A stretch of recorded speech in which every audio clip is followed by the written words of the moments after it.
Kembali lagi di Cerita Cinta Channel. Jangan lupa like, comment, and subscribe ya. Terima kasih. Gelly dan Ray pun tiba di tempat acara. Ray menggandeng tangan Gelly agar Gelly tak terpisah darinya karena suasananya lumayan ramai. Gelly kemudian berselfie di sana ketika mereka sudah duduk di tempat yang disediakan. "Apa setelah berfoto kau mengunggahnya ke sosmed?" tanya Ray. Gelly mengangguk dan fokus dengan ponselnya. Ray mengambil ponsel Gelly dan menghapus fotonya. "Ray, apa yang kau lakukan?" tanya Gelly kesal. "Foto ini terlalu seksi, kau bisa mendapatkan pelecehan seksual di akunmu," kata Ray santai, lalu mengembalikan ponsel Gelly. "Hah? Kau pernah melihat foto mantan pacarmu, Ray? Dia bahkan hanya mengenakan pakaian dalam di sesi fotonya." "Ah ya, dia bahkan pernah tak memakai apapun," sindir Gelly. "Dia seorang model, Lily, berbeda denganmu," jawab Ray. "Tidak masuk akal," kata Gelly kesal. Lalu Gelly beranjak dari duduknya karena ingin mengambil minuman. "Mau kemana?" tanya Ray. "Aku haus, Ray, dan ingin minum yang segar," jawab Gelly. "Jangan terlalu lama dan jangan tebar pesona," kata Ray.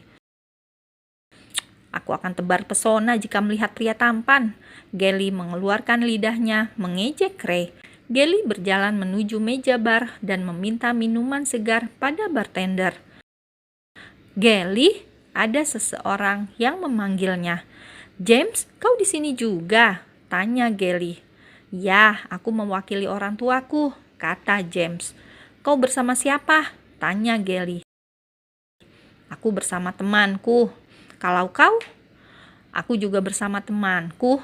Gelly tersenyum cantik yang membuat James salah tingkah. Kemudian mereka mengobrol sebentar sampai ada wanita yang menghampiri mereka. "James, kau lama sekali," kata wanita itu dengan bergelayut manja di lengan James. Gelly melihatnya dengan santai. "Siapa dia, James?" tanya wanita itu sedikit tidak suka. "Dia Gelly, temanku waktu masih sekolah," kata James sedikit kikuk. "Halo, aku Anna, tunangan James," kata wanita itu tanpa menyodorkan tangannya. Gelly hanya tersenyum dan meminum minumannya. "James, ayo kita duduk," kata Anna manja. "Oke Gelly, bye," kata James. Gelly mengangguk sembari tersenyum ramah. "Jadi dia wanita yang kau ceritakan itu, wanita miskin itu. Bagaimana bisa dia masuk ke dalam pesta ini?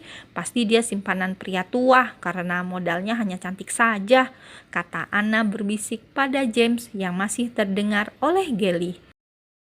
Jika saja bisa, Gelly ingin menjambak dan membanting Anna saat ini juga. Tetapi dia membawa nama Ray di sini. Dia harus bersikap anggun dan elegan.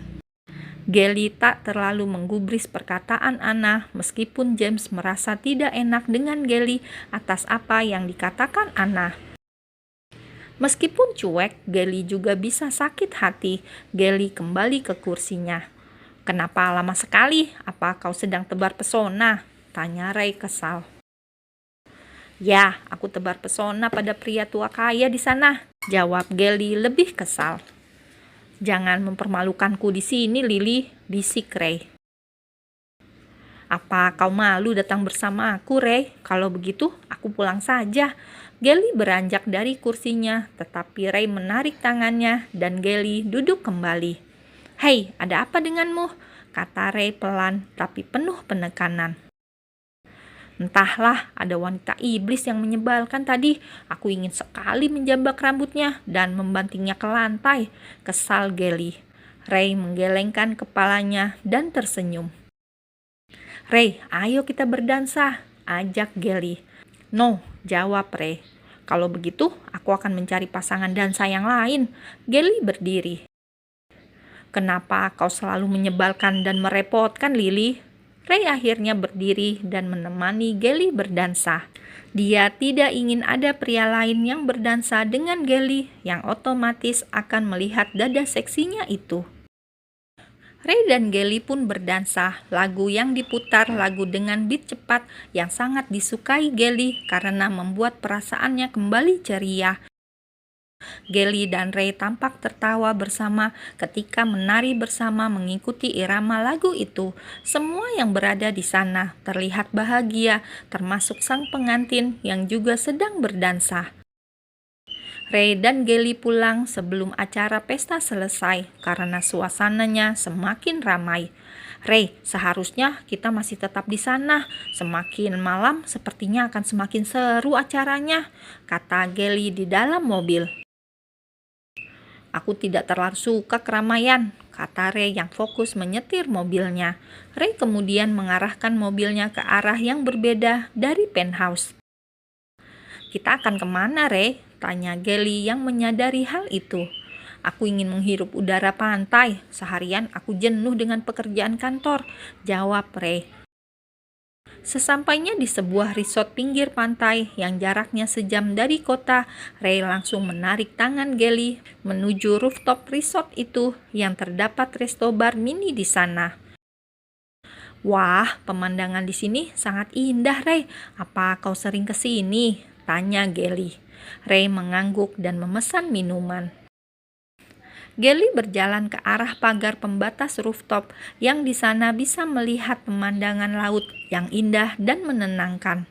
Kau tidak minum? Tanya Ray. Gelly menggeleng. Gelly kemudian melepas ikatan rambut ikalnya dan membiarkannya terurai. Angin semilir membuat rambutnya melambai indah.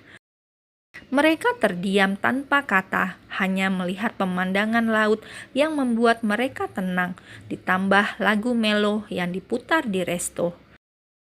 Ray menaruh gelasnya dan menggandeng tangan Gelly, lalu mereka berdansa pelan mengikuti musik melo itu.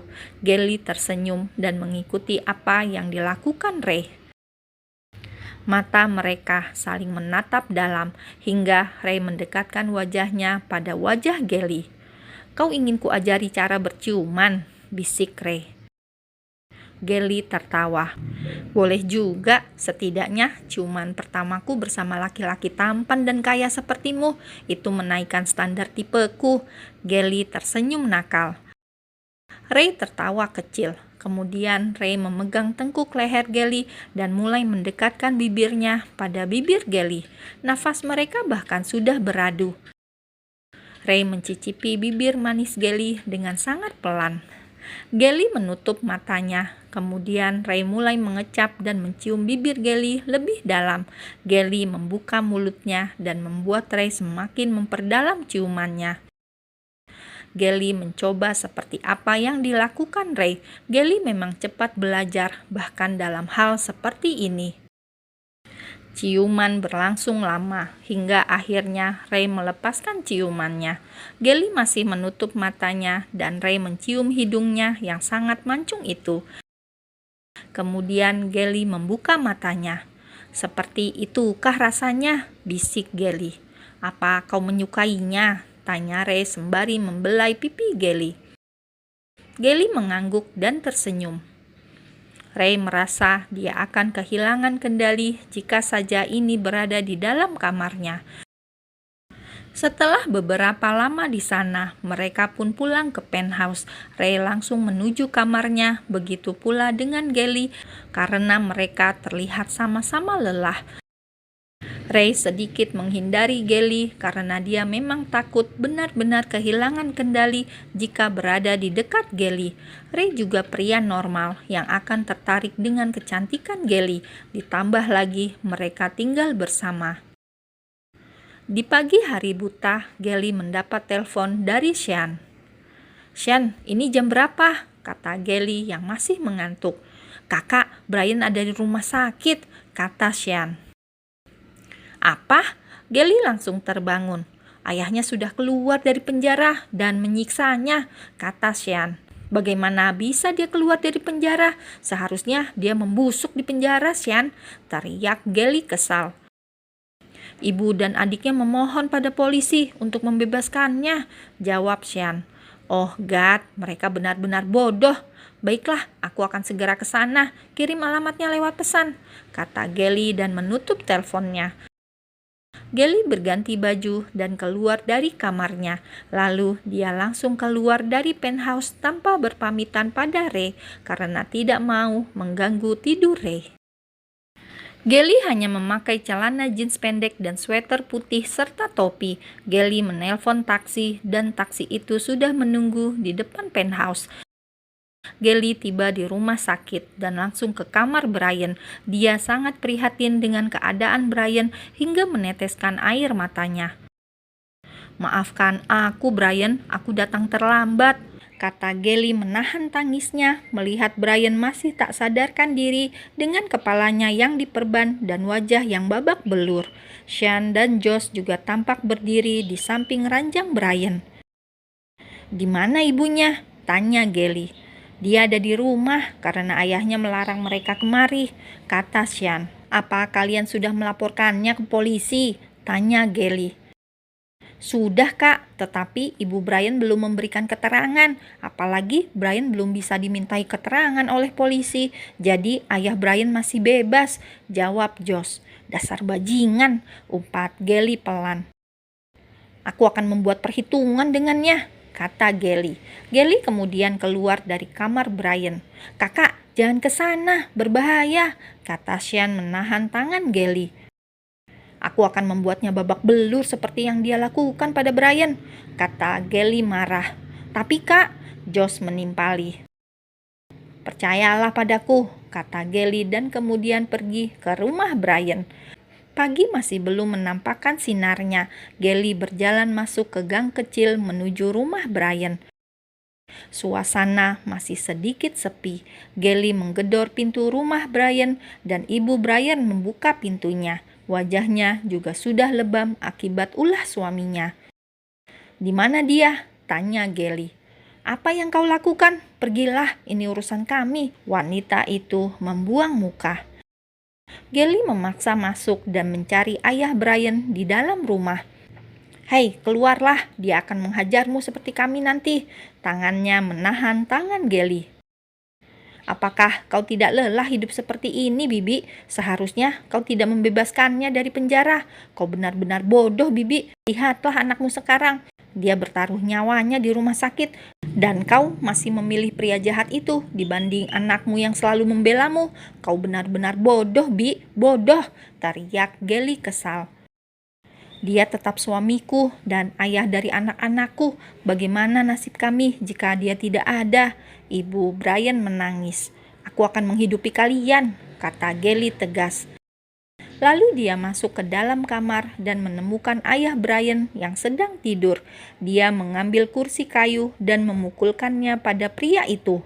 Au, apa yang kau lakukan? Teriaknya. Kau tidak akan kulepaskan kali ini. Gelly melompat ke atasnya dan memukul wajah pria jahat itu bertubi-tubi sampai akhirnya pria itu tak berdaya dan darah keluar dari hidungnya. Gelly kemudian menyeret ayah Brian keluar rumahnya. Dia menelpon polisi untuk menangkap ayah Brian. Kau gadis gila. Ya, aku memang gila. Jika tidak ada hukum di negara ini, aku pastikan kau sudah mati di tanganku, teriak Gelly sambil menahan leher pria itu dengan kakinya. Karena kegaduhan itu, beberapa tetangga Brian tampak keluar dari rumahnya. Mereka sudah biasa mendengar keributan di rumah Brian, tapi mereka tidak menyangka bahwa kali ini ayah Brian yang jadi sasarannya. Beberapa menit kemudian, polisi datang dan meringkus ayah Brian.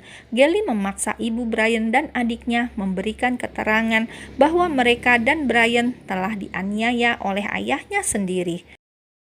Setelah urusan di kantor polisi selesai, Gelly langsung menuju rumah sakit untuk melihat kondisi Brian. Josh dan Sean masih setia menjaganya. Gelly bahkan lupa untuk memberitahu Ray tentang kepergiannya di pagi buta.